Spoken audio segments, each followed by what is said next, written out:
Generally, in order to increase that performance benchmark, you have to up your price a little bit. That's the honest truth most of the time. Now, I'm not saying that you have to go out and start spending $200, $300, $400, $500, $600+ on niche fragrances to get great performing scents, because the fact of the matter is also, when you start getting into some of those super expensive scents, not all of those perform that great either. There is kind of a sweet spot. Generally, when you're looking at a lot of the big designer brands at discount prices, that $60 to $100 range, somewhere around in there, is going to be your best bet for getting fragrances that generally just perform really good. But again, that's not always the case. There are some anomalies, and today we're going to be going over 10 of them. 10 cheap designer fragrances that last forever. So what do I mean by cheap? Well, that definition is going to vary depending on who it is, right? Depending on who's watching this video. For the sake of this video, and I try to keep this consistent, cheap for me is everything under $40. So $40 range and below. Obviously, the lower the better, right? The less money you could spend to get a product that still lasts a really long time is great. But, you know, there are going to be limited options. Sometimes you might find something that does really well, but it smells like crap. You don't want that.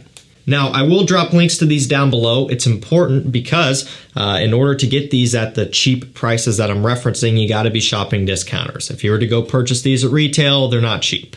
I've also got a mailing list you can sign up to if you want to get the best deals in the fragrance game, hands down, and you want to have access to getting some rare, discontinued, or hard to find fragrances. Anytime something like that comes into stock, I send out a notification to my email list. That way you have a chance to pick it up before it does sell out. I mean, you guys name it. Whatever it is that you can think of that's rare, I've located and I've notified my subscribers. Creed Millesime 1849, Dior Homme Parfum several times, Guerlain L'Homme Ideal Extreme multiple times, Lanui de L'Homme Blue Electrique, Dolce & Gabbana The One, Luminous Night. Whatever it is that is sought after and hard to find, I find it and I tell you. Let's get things kicked off with Roberto Pride Intense. Let's make this one easy. Paco Rabanne Pure XS clone. Pure XS the original, not even Pure XS Night. So, Pure XS the original isn't all that expensive, but it's more expensive than this. Also, one thing with Pure XS, and again, we're talking the original, I want to be clear with that, not the greatest performance. It's okay, not the best. Now, Pure XS Night, on the other hand, is a really strong performer. However, that one's discontinued, getting hard to find. I have located it a few times, have sent out an email, but generally it's out of stock more often than not anymore.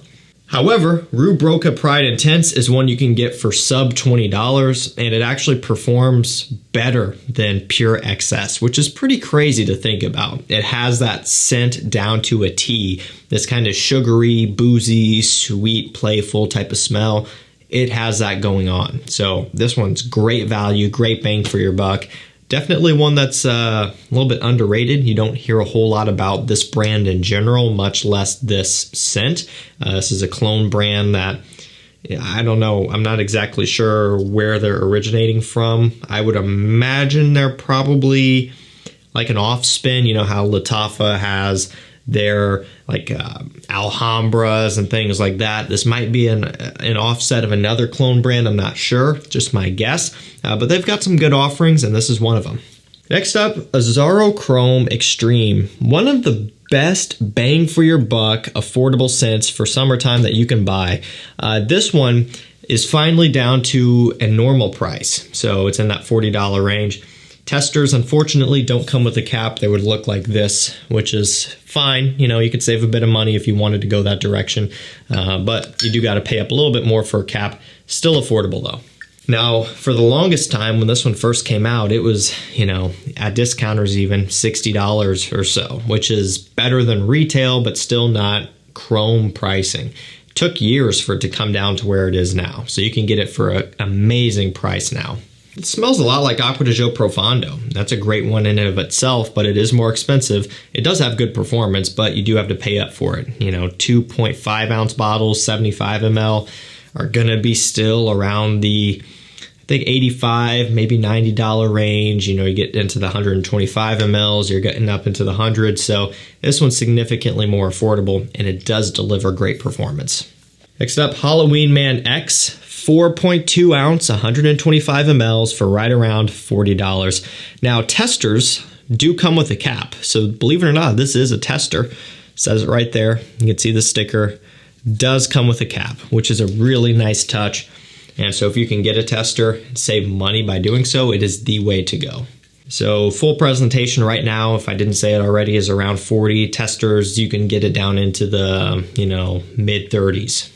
Very affordable scent all the way around. Definitely caught a lot of hype. I'm sure you've heard of it by now. A lot of you probably haven't. If you're a bit newer, if this is something that you haven't decided to pick up, it would be one to consider if you're after good performance at a low price. This one's got tonka bean, it's got whiskey, and a little bit of a roasted coffee accord.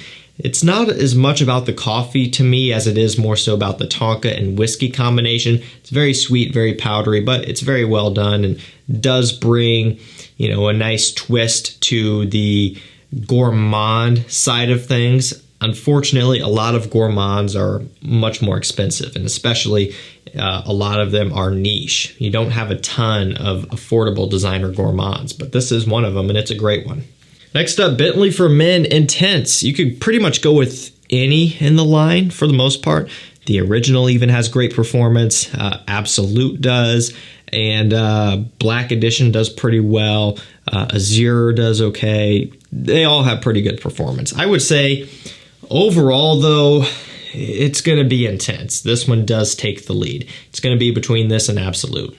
Now, this scent DNA is not for everybody. It does have incense in here. There's rum. There's a good heavy dose of leather, some cedar wood.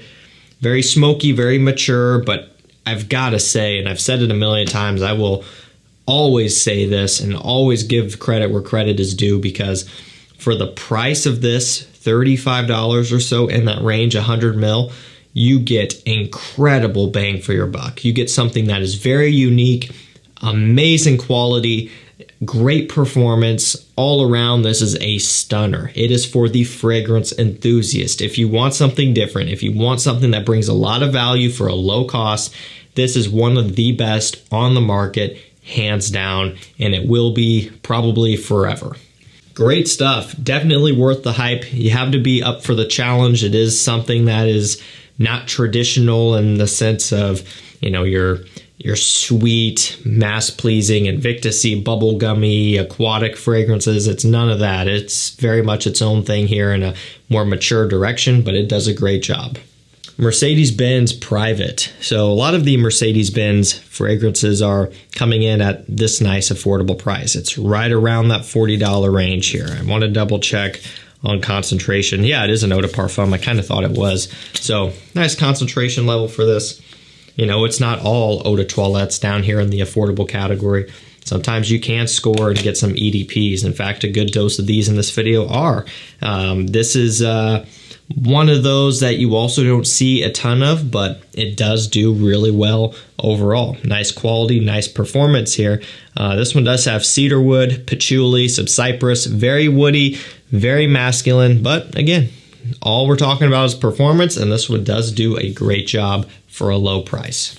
Next up, Roberto Cavalli Uomo, just the original. Now, unfortunately, the flankers are starting to go away. Deep Desire has been gone for a while now. It's been very hard to pick up. Silver Essence, same deal, which is a bummer. And they have like their golden, I think it's their 50th year anniversary one, which isn't discontinued. It's just like a limited edition. So a lot of them are hard to get. This is one that you could still get with relative ease most times, and it's affordable. It's in that $30 range here. This one's got violet, honey, tonka bean, and saffron. Very unique, and it's really a shame that a lot of these are going away, because they all have offered something different. They've brought something new to the table, and that's not often that you see something like that in this price bracket. A lot of times when you're searching for something new and different and exciting, you do have to up your price, but that's not the case here. This one does also bring great performance to the table. All around, this is a winner. Versace Dylan Blue is also one that's in that $40 range, and it has completely monstrous performance. I mean, this will last for 12 plus hours. It's consistently, no issue. It has great projection as well. This one has always done very well, and it remains as one of the best bang for your buck blues all around. I'm not saying that it's necessarily the best in general. I do love it though, but when you're factoring in price, that's a big one. It is probably on the market just one of the best all around, because that price point, it's in that sweet spot, $40 range. It's pretty easy to swing and grab yourself a bottle. Great longevity. All around, great compliments as well. You get into something like, something like Sauvage, any of the versions, more than double the price, does have great performance, but the price really does step up. You get into Bleu de Chanel, more than double the price and not as good of performance. So you really have a trade-off there. This one all around is going to be just probably the easiest one to get into, and it offers almost the most. Next up, we have Paco Rabanne Ultra Red. So this one here is one of those kind of weird ones because it was just gone and away for the longest time, and now it's back, and you can get it for right at $40. I just checked. And you know, Paco Rabanne is not usually a cheap brand. You look at the Invictus flankers, you look at the 1 million flankers, they're all expensive. I mean, the 1 millions are going for 90, 95, some even 100. The Invictus, depending on what you get, same thing, 80 to 100, 95. This is 40. Pretty good savings. This one's got blood orange, praline, tonka bean, and there's some vanilla in here as well. Very sweet and gets compared to Mugler's Ultra Zest, which is discontinued, very hard to find and very expensive. This one does have great performance though. That sweetness packs a punch, and this is very potent. Next up, Ferragamo Acqua Essenziale Blue. So you can see we've got a tester. That's unfortunate, but hey, whatever. I really like this one. You know, this is another affordable one. These generally are in that $30 range or so. They all bring something really nice to the table. Essenziale Colonia is great. Very aromatic, kind of watery, a little bit more traditional. This one is obviously blue fragrance inspired. However, it doesn't smell really like any of the others. And another thing that I really like about these Ferragamo Acqua Essenziales is that they're all done by Alberto Marias. You know, a lot of times his works are generally more expensive, even on discounters. You look at the Acqua di Gios and things of that nature, obviously what he's most known for. They're expensive, and a lot of the other stuff that he's done for other bigger designer brands are just more expensive. But this is a budget line that you can get by a complete genius, and I think that's pretty cool. This one's got lavender, ambroxan, and lemon in here. No surprise. Again, though, different. It doesn't smell like Dylan Blue at all. Doesn't smell like Sauvage or Bleu de Chanel or anything. It's its own twist, an aromatic twist, which I really like a lot. Last up for this video, we have Rochas Loam Aromatic Touch. It's got patchouli, apple, and olibanum in here, along with some ambroxan as well. Generally, when I'm talking about a Rochas Loam, I prefer the original, and I still do. I like that one better in terms of smell. You know, it's my favorite. However, this one does actually perform better, significantly better. Not that the original performs bad, but this one does last longer overall. Mainly because there's even more sweetness to this one, more depth, more just going on in the base to where it does hang out for a longer period of time. So between the two, if you're putting performance first, Aromatic Touch does win. Really though, when you're talking about price, they're both really good. Again, just because I prefer the other one doesn't make this one bad. I don't think that it's bad. Everyone has their preferences. I can look back and smell this and smell the original and go, you know what, these are both great for the price. Now, if these were going for 80 bucks at discounters, it would be a different story. But when you can get these for well below 40, kind of even well below 30 sometimes for Rochas Loam, the original, sometimes that's 26, 27, they are great bangs for your buck. Alrighty guys, that's going to do it for me. 10 cheap designer fragrances that last forever. If you're looking for performance on a low budget, these are it. Links will be down below. Deals will be going out to my mailing list. Thank you so much for watching. Stay safe, stay healthy. We'll see you tomorrow with another one. Take care.